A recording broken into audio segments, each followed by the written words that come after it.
విషయాన్ని చెప్పుకున్నప్పుడు చూస్తున్నాం.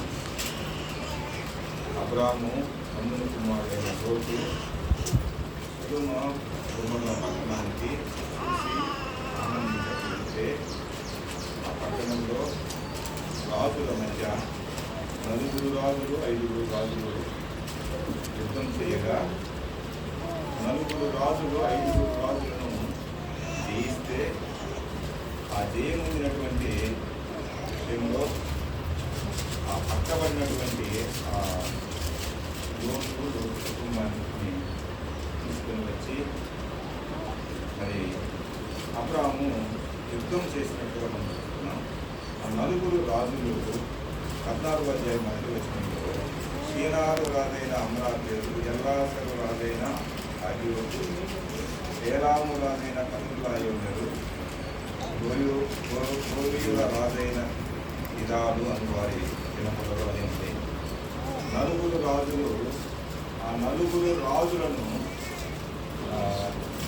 కతుర్లాయోనరు అధ్యక్షతన అది వాళ్ళందరూ ఉంటే అతడు కతుర్లాయోనరును అతనితో కూడా రాజులను ఓడించి ఏంటి దీనిలో ఓడించడం వల్ల మనం ఆరాధనలో ఎందుకు తీసుకోవాలి ఆలోచన చేసినప్పుడు 4 రాజులు 4 పేర్లు ఉండేవాడు.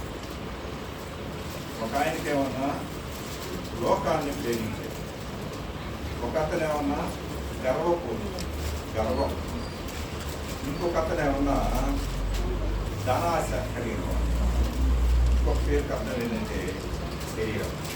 ఈ నలుగురు రాజులు ఆరాధనలో వాక్యాలలోని ఈ 4 రాజులను జయించాడు అబ్రాము. 4 రాజులను జయించడంలో ఆత్మ సంబంధించినటువంటి ఆత్మీయ అర్థం ఏంటంటే లోకాన్ని జయించాడు.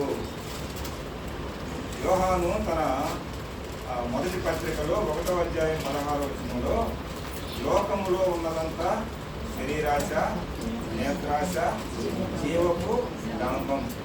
ఇది లోకాన్ని జయించినటువంటి అబ్రాము ధైర్యంగా ముందుకు వస్తున్నాడు. లోకాన్ని జయించాడు. వాస్తవానికి రాజును జయించాడు.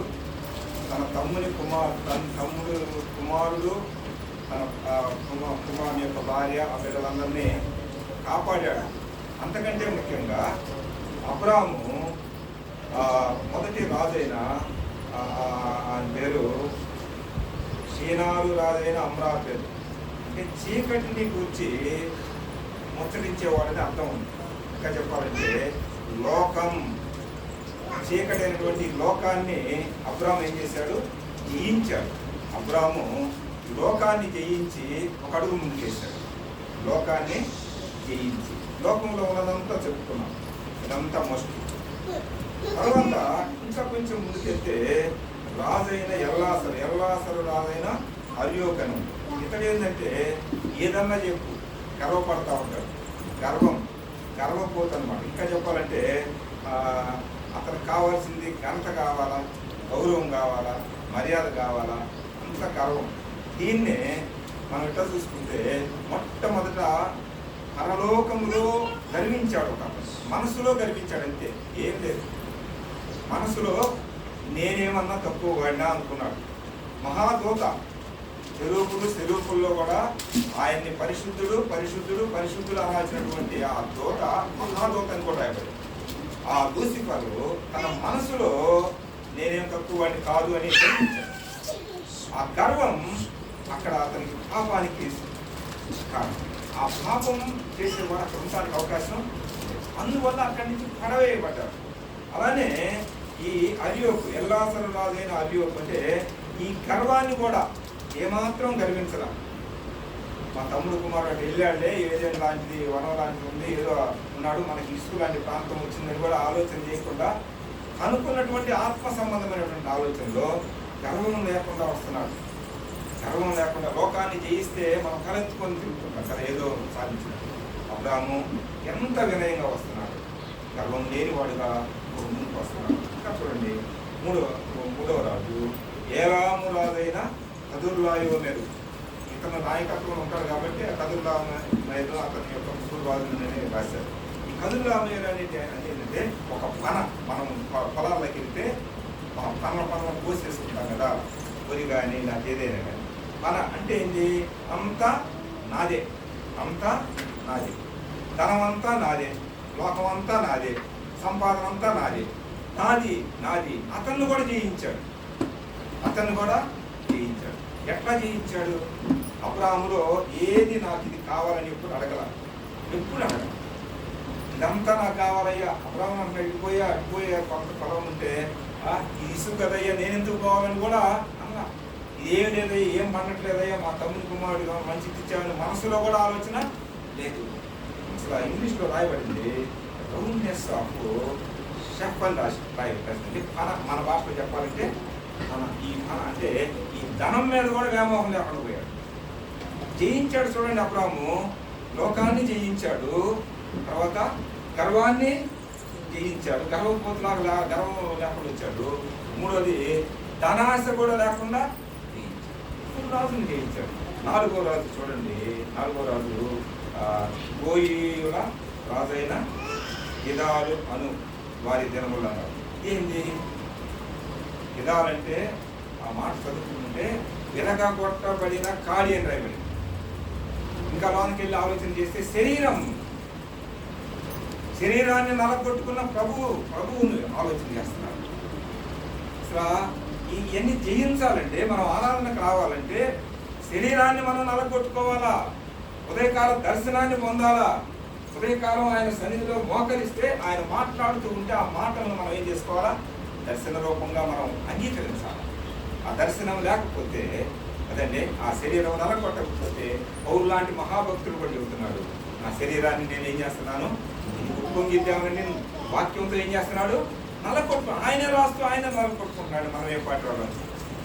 ఈ నాలుగిట్లో జయాన్ని పొందాడు కాబట్టి ఆయన ముందుకు వస్తున్నాడు. చూడండి, అతడు కదుర్లోయను అతనితో కూడా ఉన్న రాజులను ఓడించి, అంటే ఈ నలుగురిని ఓడించాడు, లోకాన్ని ఓడించాడు, గర్వం లేకుండా వచ్చాడు. తర్వాత శరీరాన్ని కూడా నలగొట్టుకున్నాడు. ఇంకొకటి ధనాశను కూడా ఏమీ లేవు. ఇక ముందు విజయం వచ్చిందని గర్వం కూడా లేకుండా ముందుకు అడుగేస్తుంటే ఆయన తలంపు ఒకటే, నా దేవుడిని నేను ఎట్లా. చూడండి, 18 వచనం చదువుతున్నా. 18 వచనం. మరియు షాలేము రాజైన మెల్కీసెదెకు రొట్టెను ద్రాక్షారసమును తీసుకొని వచ్చాను. అప్పటికప్పుడు ప్రత్యక్షమయ్యాడండి. తండ్రి లేనోడు తల్లి లేనని రాయబడింది. షాలేము రాజు సమాధానానికి తప్ప హెబ్రీయులకు రాసిన పత్రిక 7వ అధ్యాయంలో తేటగా రాయబడింది. యేసు ప్రభు రొట్టె చూడండి, అక్కడ ద్రాక్షారసమును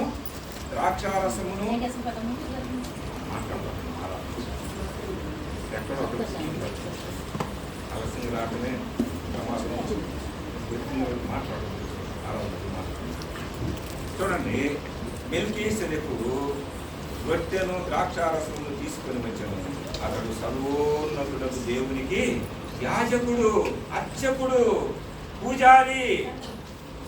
పూజారి లేకుండా పూజ ఎలా జరిగిద్దండి? యాజకుడు లేకుండా యాజకత్వం ఎలా జరిగింది?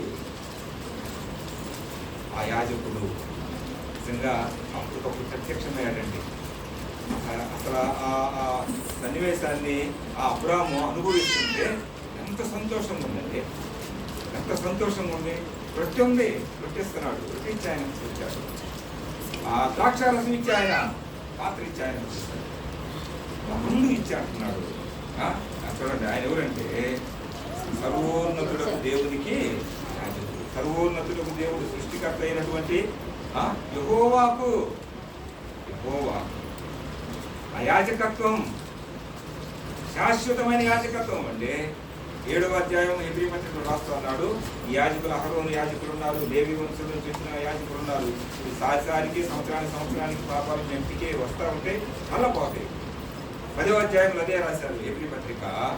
గోడెల యొక్కయు మేకల యొక్కయు అట్ల యొక్కయు రక్తము అది శాశ్వతంగా పాపానికి నివారణ చేయలేదు కాబట్టి ఆయనే తన కుమారుణ్ణి ఈ లోకానికి ఒక యాజకుడుగా, శాశ్వతమైనటువంటి యాజకుడుగా అదంటే ఆ యాజకుడుగా ఈ లోకానికి పంపాడు. ఇవన్నీ జంతువులు మనుషులు తప్పు చేస్తే, మనిషి పాపం చేస్తే ఆ శిక్ష ఎవరి మీద పడింది?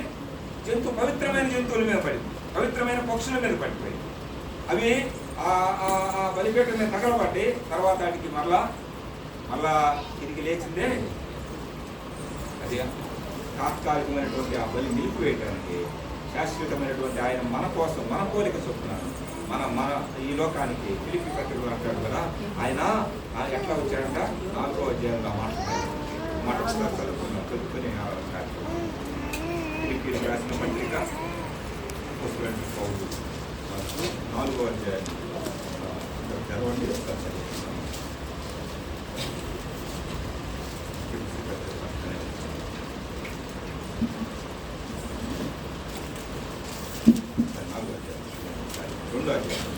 రెండో అధ్యాయం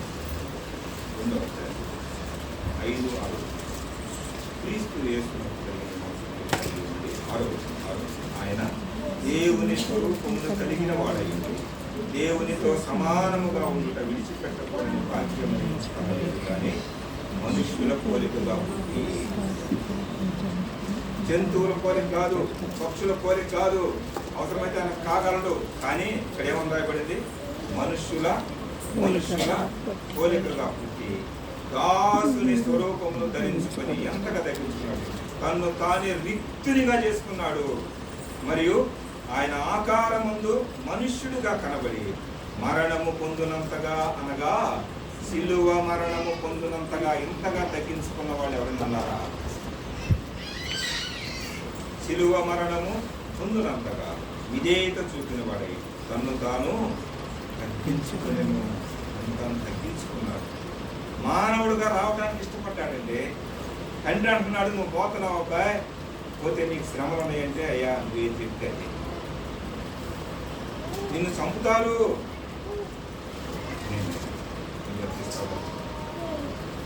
నిన్ను ఇన్ని బాధలు పెడతారు, ఇన్ని అవమానాలు పడతాడు, అయ్యా మళ్ళీ నీ దగ్గర తండ్రికి ఇష్టమైంది. మనం అనుకుంటాం ఇది అన్యాయపు తీర్పు, లోకంలో అన్యాయపు తీర్పే, కానీ తండ్రికి అది న్యాయమైన తీర్పు. ఆ న్యాయమైన తీర్పు లేకపోతే మనం ఏమైపోయాం? అన్యాయం అయిపోయేవాళ్ళం. అలాంటి మనలను అదిగో ఆ రొట్టె ఆ పాత్ర దగ్గరికి వస్తున్నప్పుడు మనం కూడా ఏం చేసుకోవాలా? అదేమో రాజు మనం చూడలేదు, యేసు ప్రభువుని చూడలేదు. యేసు ప్రభు మన కోసం శరీరాన్ని అమర్చుకొని వచ్చి ఆయన శరీరాన్ని నలగొచ్చు, ప్రాణాధారమైన రక్తాన్ని నీటిని ఒలిపించి మనం ఏం చేశాడు? రక్షించాడు. త్యాగం చేశాడు. ఆయన నిరంతర సాధేం కాదు, నిరంతర యాజకుడండి. ఆయన యాజకత్వంలో మార్పు లేదు. అలాంటి ఆయన జ్ఞాపకం చేసుకొని అబ్రాహాము ముందుకు వెళ్తాను, పూజ చేస్తున్నాను, నేను పూజ చేస్తున్నాను, నాకు ఇచ్చిన పెద్ద వంతు నీకు. అప్పుడు మధ్యలో ఆ రాజు వచ్చి అంటున్నాడు, అబ్బాయి అబ్రాహ్మ ఇదిగో ఇదంతా నీదే తీసుకుంటే నాకు అట్లాంటి సొమ్ము, పాపపు సొమ్మొద్దు, యుద్ధంలో వచ్చిన సొమ్మొద్దు, న్యాయంగా కష్టపడిన సొమ్మే. మనం కూడా అంతేనండి, న్యాయంగా మనం కష్టపడి పొలంలో పనిచేసావా, ఆఫీసులో పనిచేసావా, లేకపోతే ఎక్కడన్నా పనిచేయని, న్యాయంగా మనకు వచ్చినటువంటి ఆ ధనంలో అదో వంతు కనీసం, అందుకంటే ఎక్కువ కూడా కనీసం. ఆయన అంటున్నాడు అబ్రాహాము, అయ్యా నేనే ఈ అబ్రాహాముని ఎట్లా ఎంత ధనవంతుడిగా చేశానంటావు, నా వల్లనే వాళ్ళ దేవుడు కూడా ఇచ్చావంటావు. నువ్వు కాదయ్యా, నువ్వు కాదు. అదులందరూ అంటే ఏమనుకున్నావండి? ఏమనుకున్నావు? ఒక మాట చెప్పావు కదా, ధనం నీదే, పనలు నీయే, నాకు ఇచ్చిన పన లేదు, నేను కష్టపడేది లేదు, నాకు ఇచ్చింది లేదు, నేను స్వచ్ఛంగా కష్టపడి సంపాదించింది ఇస్తానని చెప్పి ఏం చేశాడు? ఎంత దాచుకోండి వాళ్ళకి ఇచ్చేసేయండి అని చెప్పి దానం విషయంలో కూడా ఎంత నమ్మకం. అలాంటి నిత్యమైనటువంటి శాల్యంగా జ్ఞాపకం చేసుకోవాలి. అంత ఆశీర్వాదం ఆలోచన చేసుకున్నాం. మనం కూడా ఈ 4 జయించాలి, ఆరాధించాలా. వాళ్ళు ఎవరో అబ్రాహం చేశారని కాదు, మనం కూడా జయించాలి. నిజంగా యుద్ధం కాదు ఇది, ఆత్మ సంబంధమైన యుద్ధంలో లోకాన్ని జయించామా లేదా, ధనాన్ని జయించామా లేదా, శరీరాన్ని జయించామా లేదా, ఇంకోటి ఏం చెప్పాం, ఇవన్నిటిని కూడా జయించి సాగిల పడితే అప్పుడు మన పూజ ఎక్కడ ఉంటుంది, మన పూజ ఎక్కడ ఉంటుందంటే దేవుడు ఇష్టపడతారు. నోవు ఏ విధంగా ఆ బలిపీఠం మీద ఆ పవిత్రమైన జంతువులను వధించినప్పుడు ఎట్లా ఆక్రమించాడో మనం కూడా మన యొక్క ఆరాధన కూడా అట్లానే ఆక్రమిస్తారు. అందుకే ఎఫెసీయులకు రాసిన పత్రికలో సువాసన కలిగిన ఆరాధన. ఏ ఆరాధన అంటే అపరాధాలతో పాపాలతో తెచ్చిన మనల్ని ఏం చేశాడు, ఆయన బ్రతికించాడు. మనలో సువాసన ఏమిటంటే ఏం సువాసన అంటే క్రీస్తు అనేటువంటి సువాసన ఆరాధన చేస్తాం. జయించకపోతే ఇప్పుడైనా ఏదన్నా లోపం ఉంటే దయతో క్షమించమని అడిగి ఆ రొట్టె మాత్ర తీసుకొచ్చి ఆయన శరీరానికి సాదృశ్యంగా ఉంది. ఆయన యొక్క రక్తానికి సాదృశ్యంగా ఉంది మాత్ర. ఆ శరీరము జాగ్రత్తగా తాకాలి, ఆ పాత్రలో కూడా జాగ్రత్తగా అలా చేసి ప్రభువు ఇష్టమైన దేవుడు, ప్రభువున్నటువంటి దేవుడు, సృష్టికర్త అయినటువంటి యెహోవా ఇంపైన సువాసన కలిగినటువంటి ఆరాధన మనం చేస్తాం. అలా చేసి ఆ ప్రభువుని జ్ఞాపకం చేసుకొని ఆయన ఇష్టమైనటువంటి బలి అర్పించి